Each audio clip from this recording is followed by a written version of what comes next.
Yo, Montana, what's up? How you doing? What's up, man? All right, you're with El Gallo, Chris. This is Montana, my man here.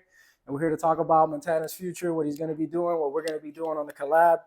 So, Montana, just recently, I heard on TikTok you got banned or they canceled your account. You know, you had over 100,000 followers. You were doing a lot of content. You were getting a lot of views. And all of a sudden, they cut you off for some lives. You know, I don't think they should have, but let us know how you feel about it and what you're going to do going forward and how you're going to address this. Yeah, man. How do I feel about it? I feel like it's a stepping stone, something I have to get used to. People are always going to try to get you canceled, banned. Hey, I got banned. I had 122.6 thousand followers. At the time, it didn't seem like a lot to me, but now that I'm starting over, it's really humbling. And it's kind of like, damn, I really had it good. But it's all good, man. I did it. I can do it again. Awesome. Yeah. We know that you're in the reserves, you're military, man. Thank you for your service. Let us know a little bit about what you do, what you got going on there.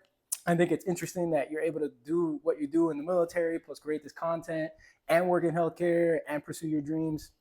I know you got a little girl too, and you're raising a kid, so you got a lot of things going on, but you're still making it happen. So let us know about that as well. Yeah, man, there's a lot of moving parts. I'm a sergeant, supply specialist, or at this point, supply sergeant in the reserves. So the thing about the reserves, being in the Army, it keeps you straight, it straightens you out, tightens you up. You got to keep accountability. As a sergeant, 12 other soldiers, maybe more, you got to report. So that means to a unit, and they always drug test you. So, I don't do drugs anyways, but it keeps you straight. And what do? I just keep inventory of weapons. That's M16s, M4A1s, M203s, which is the grenade launchers, 50 cals, M249s, M240s, a bunch of crazy shit like that you see in the movies, but it's not as cool as the movies. Got you. You got to count everything by serial number. And with that said, working in healthcare, I do that part-time while I go to school also. Okay. So I'm going for cardiovascular sonography, which is ultrasound. So, big money. Yeah. So if you guys don't know what ultrasound is, just, the scans for the babies. Mm-hmm. That's what it is, but for the heart. Yeah. In addition to that, we're talking about, I got a baby girl. Right now she's 2. And it's, takes up a lot of your time. Absolutely. But, we're in the Army. We make things happen. We track our daily tasks. We make shit happen. So it doesn't matter. Yeah, that's what's up, man. Hey, for y'all didn't know, I served too. Ogayo was in there. He was in E5 as well. It is not easy. Active duty for about 5 years. Shit was crazy. And then raising 2 kids. But today also we're going to talk about, what kind of content you're going to be creating going forward.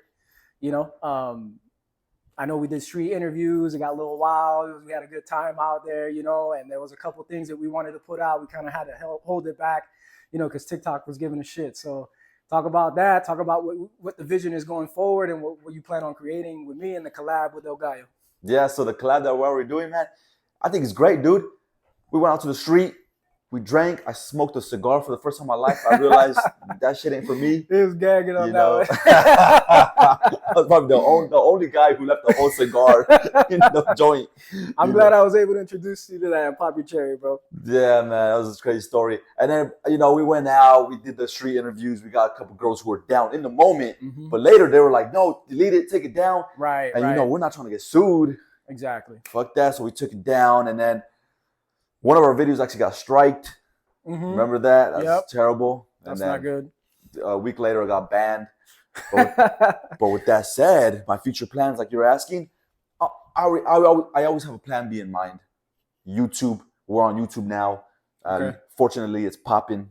I got thousands of views already. Military content. I do post other stuff, like the other interviews I did. But it's gonna be overall everything. And what's the ad on that?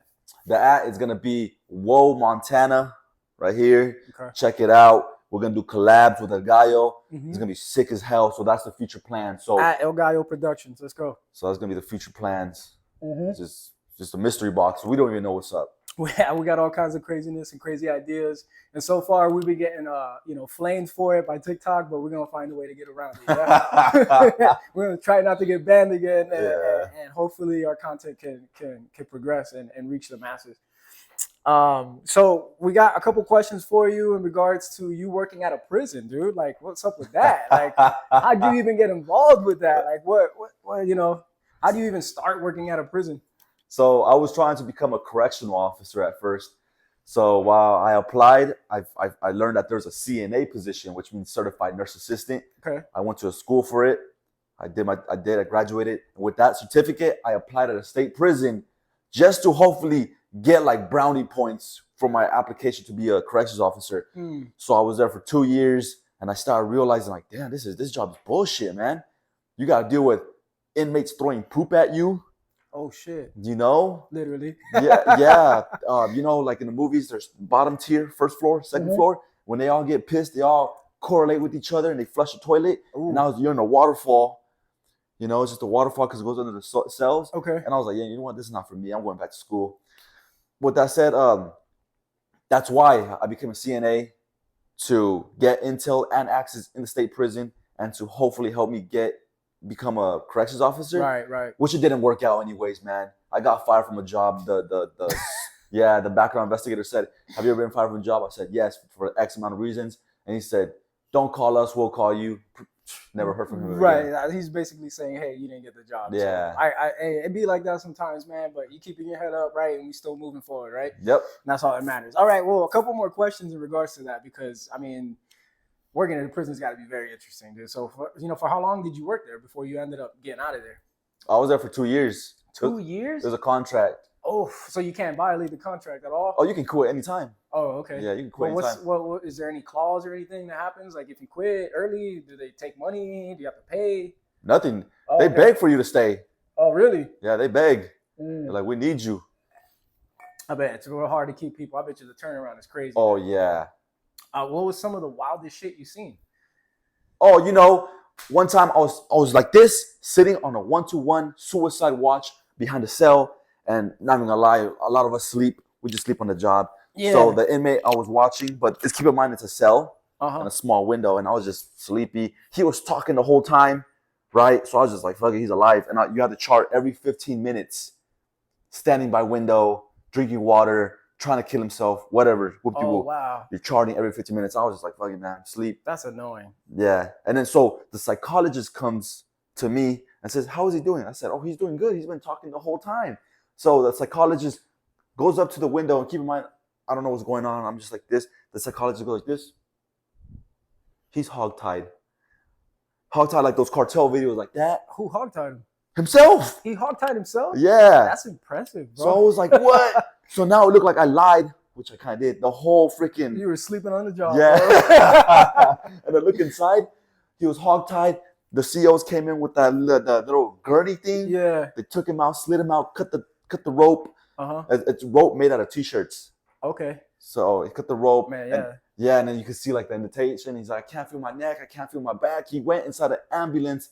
I was with him, still doing the suicide watch. We went to the treatment center in there, and he was talking about, freaking Montana wasn't watching me. He was neglecting me. Oh, he I threw want you to under sue the him. bus. And then, 4 months later, there's a thing called PREA. Okay. Prison Rape Elimination Act. And he wanted to PREA me, which means like a lawsuit. And I was like, this is crazy, man. This job is not for me. Yeah, that's wild. Nothing happened, but... Okay, well, I mean, next question. What was the pay like? Oh, man, as a CNA there, from 2020 until 2022, it was $16. That's it? Yeah, this is San Diego, keep in mind. $16 to work in a prison like that? It's fucked up. That's crazy, man. I would never do that for that kind of money. But hey, more power to you, man. That's a learning experience for sure. All right, so... did you ever get involved in a fight? Did anyone ever threaten you outside of being sued?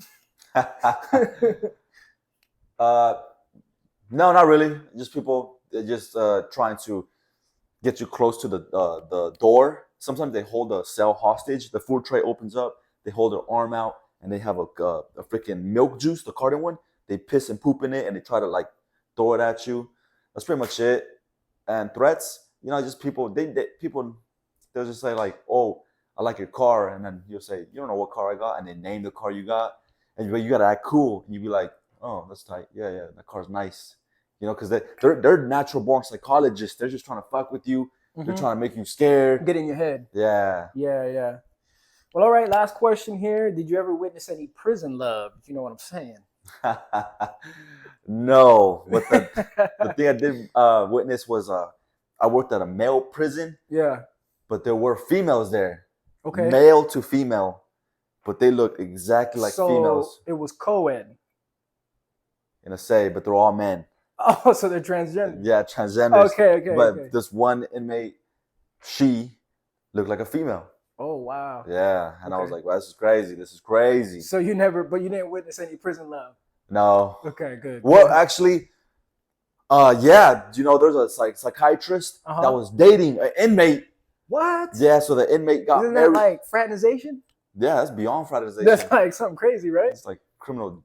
So they got married. She quit in lieu of getting terminated. Okay. It's crazy. That's wild. She fell in love with a prisoner. Yeah. Okay. Well, that's it for that prison interview. Anything else you want to enlighten us about? Anything else you want to talk about, before we wrap it up? Since we're talking about prison, if you guys want to work for a prison, I say don't do it. It's not worth it. If you want to be in law enforcement, just become a city cop or something. You heard it there from Montana, yo. Don't work in the prison as a CNA. It ain't worth it, y'all. Unless that's your passion and you really see yourself doing it. But outside of that, if you got to do it, be a go-getter and go get it, Yeah, you can do it. Well, Montana, man, it's been a pleasure having you for the interview. Oh, one last thing before we wrap it up. What do you think about the new spot? We're going to be recording podcasts here. Y'all stay tuned. El Gallo Productions, Woah.Montana. What do you think about the setup? Oh, man, I love it. Yeah? Thanks for inviting me. There's going to be we're going to create a lot of memories here, man. A lot of good dope content spot right coming here, forward. man. Yeah. Hell yeah. Yeah, and stay tuned, man. We got a lot of creative ideas, and I hope you guys enjoy it. Peace.